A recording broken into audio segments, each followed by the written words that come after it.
So Starbucks workers win an organizing effort to bring a union into their Buffalo store. Yay, unions are back on track, right? Not so fast. Let's talk about it in today's video.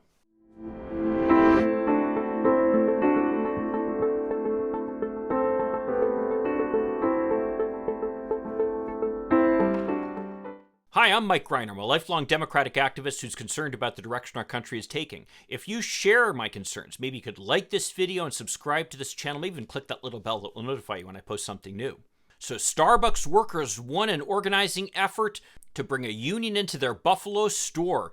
Big news, right? Well, certainly it's a great thing. I'm not going to say that any organizing effort that succeeds isn't a great thing. But basically what we're talking about here is a store where you've got a couple of dozen employees who voted to unionize, all of them who know each other. And at the same time as this union effort succeeded, there was another vote in another Buffalo store that failed, and a third vote in a third Buffalo store where the results are still contested. So as a result, they got 1 out of 3 with a couple dozen people voting in favor of the union.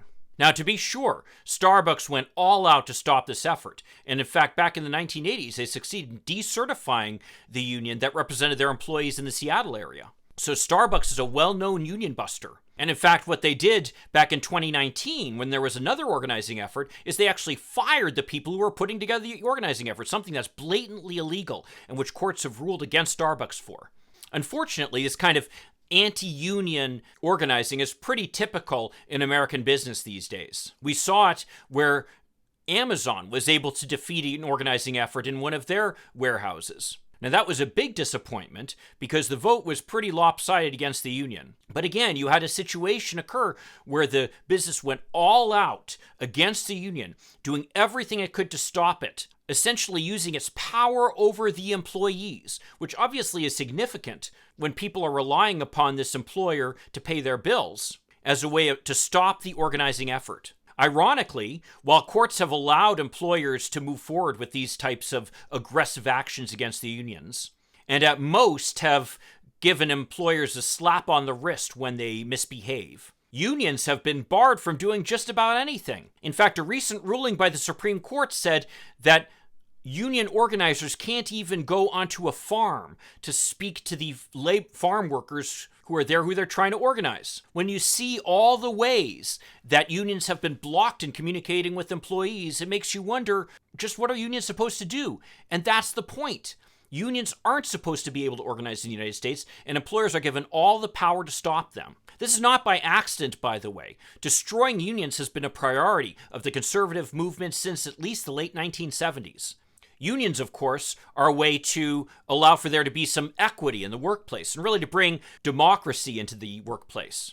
The employers can no longer act arbitrarily and fire people at will. There are systems in place to protect the employees from abusive employers. And for those who say that, oh, the unions just protect the bad workers, well, that's a story from a lazy employer. I've worked for employers in a management position where they were heavily unionized. And when we had a bad employee, we could proceed through the proper disciplinary channels to make sure that that employee was removed from their position. What unions do, though, is that they stop you from acting arbitrarily without any kind of consequences. They don't allow the employer to simply walk in and fire people at will because they feel like it, which otherwise, shockingly to many Americans, is actually allowed under American law. The truth of the matter is, without unions, the way American law reads, an employer can fire you for, as one of my law professors used to say, a good reason, a bad reason, or no reason at all. And in fact, they frequently do. You might be the best employee in the world, but if the employer doesn't like you for one reason or another, they can fire you. In virtually all cases, there's really not a whole lot you can do about it.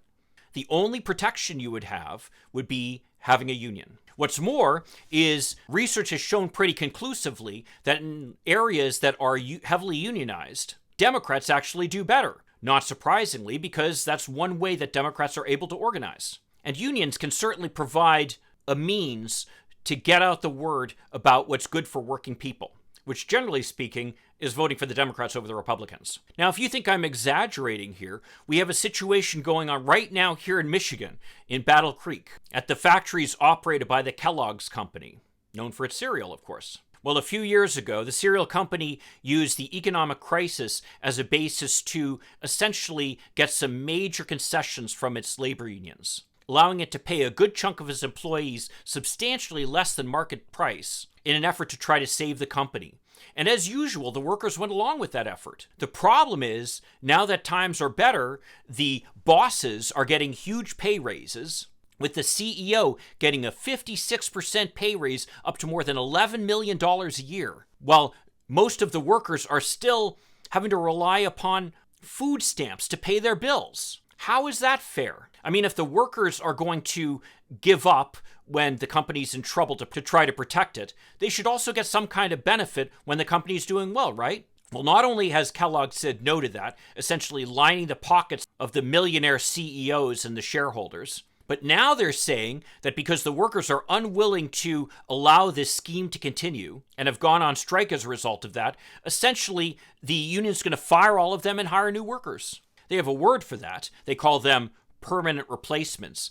But that's just a way of making it sound better. Kind of like how they'll say right sizing rather than saying we're just firing everybody. Language can be a very powerful thing, you know. So if you're in a union and you want to stand up for your rights, number one, the law has made it virtually impossible to organize you into a union. And number two, if you ever decide you're going to go out on a strike, the employer will just fire you and there's nothing that can be done about it. How is that fair?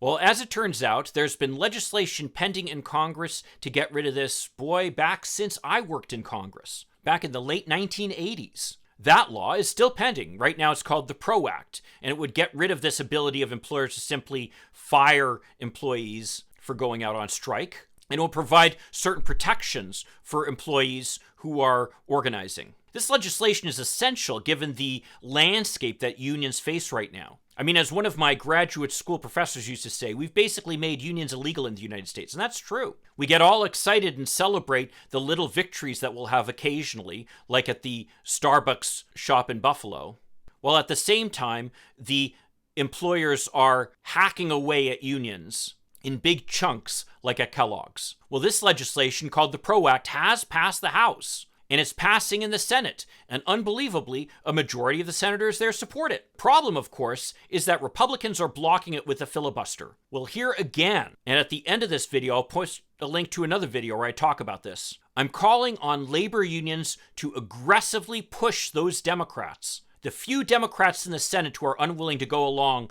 with cutting an exception to the filibuster for this, to basically make it the big thing that the unions are asking for right now. Get this legislation passed, or the reality is there will be no more labor unions in the near future. I mean, as it is, they've basically cut the labor unions down to virtually nothing. I mean, there's been no pro-labor legislation passed since the Taft-Hartley Act passed in 1948. And in the meantime, the courts have been hacking away at labor rights, playing the role they so often seem to play, especially nowadays, about being the enforcers of right-wing ideology. I mean, the whole idea of permanent replacements is a scheme that was actually come up with by the Supreme Court. It isn't even something that's allowed under the legislation that was passed by Congress, and yet the Supreme Court essentially invented this right. So much for it being the liberals who are legislating from the bench. So I'm begging our labor brothers and sisters, please, please, please, pressure those few senators remaining to cut an exception into the filibuster to pass this legislation. Because the truth of the matter is, unless something is done, they're going to be irrelevant anyway. Well, if you agree with me or disagree with me, I'd love to see your comments down below. And here's a link to that video I was talking to you about earlier, where I talk about the need of the labor unions to engage in the process of passing the PRO Act. And if you could like this video and subscribe to this channel, that'd be a huge help. I'll see you in the next video. In the meantime, let's hope for continued progress. Thank you.